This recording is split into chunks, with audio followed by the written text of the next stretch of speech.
നമസ്കാരം മക്കളെ, നമുക്ക് പഠിക്കാം. അപ്പൊ ഉ എന്ന അക്ഷരത്തിന്റെ ചിഹ്നമാണ് നമ്മൾ ഇന്ന് പഠിക്കുന്നത്. എങ്ങനെ വരയ്ക്കാം? ഉ നമ്മൾ കഴിഞ്ഞ ക്ലാസ്സിൽ പഠിച്ചു. ഉ എന്ന അക്ഷരത്തിന്റെ ചിഹ്നം ഈ രണ്ടു വരയുടെ മുകളിലെ വരയിൽ നിന്ന് ഒന്ന് വളച്ചു തുടങ്ങി താഴത്തെ വരയിൽ എത്തുമ്പോൾ ചെറിയ ഒരു 0 ഇട്ടു. ഇപ്പൊ ഊന്റെ ചിഹ്നമായി. എങ്ങനെയാണ്? 2 ലൈൻ്റെ മുകളിലത്തെ വരയിൽ നിന്നും ഒരു ചെറിയൊരു വളവോട് കൂടെ വരച്ച് 2 ലൈൻ്റെ അടിയിലെ വര എത്തുമ്പോൾ മാത്രം ഒരു ചെറിയ 0 വരച്ചപ്പോൾ ഊന്റെ ചിഹ്നമായി. ഇനി നമുക്ക് ഓരോ അക്ഷരങ്ങളുടെ കൂടെ ഊ എന്ന ചിഹ്നം ചേർത്തുകൊണ്ട് എഴുതി നോക്കാം.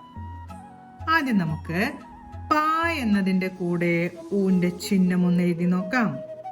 അപ്പൊ ആദ്യം പ വരച്ച് തൊട്ടടുത്തായിട്ട് ഊന്റെ ചിഹ്നം വരച്ചു. എങ്ങനെ ഉച്ചരിക്കും? ഊ എന്ന ശബ്ദമാണ് നമുക്ക് ഇവിടെ കേൾക്കേണ്ടത്. പായുടെ കൂടെ ഊ എന്ന ശബ്ദം ചേരുമ്പോ പൂ എന്നാണ് ഉച്ചരിക്കുക. പൂ, പൂ എന്നായി. ഇനി അതുപോലെ നമുക്ക് താ എന്ന് എഴുതിയിട്ട് തായുടെ തൊട്ടടുത്തായിട്ട് ഊ എന്ന ചിഹ്നം വരയ്ക്കാം. ഇപ്പൊ എങ്ങനെ പറയും? തൂ, തൂ എന്നാണ് ഉച്ചരിക്കുക. ഇനി രാ എന്ന് വരച്ചിട്ട് രായുടെ തൊട്ടടുത്തായി ഊ എന്ന ചിഹ്നം വരയ്ക്കുമ്പോൾ രോ എന്ന് പറയും. ഇനി നാ എന്ന് എഴുതിയിട്ട് നായുടെ തൊട്ടടുത്ത് ഊ എന്ന ചിഹ്നം വരയ്ക്കുമ്പോൾ നു ആയി അല്ലേ?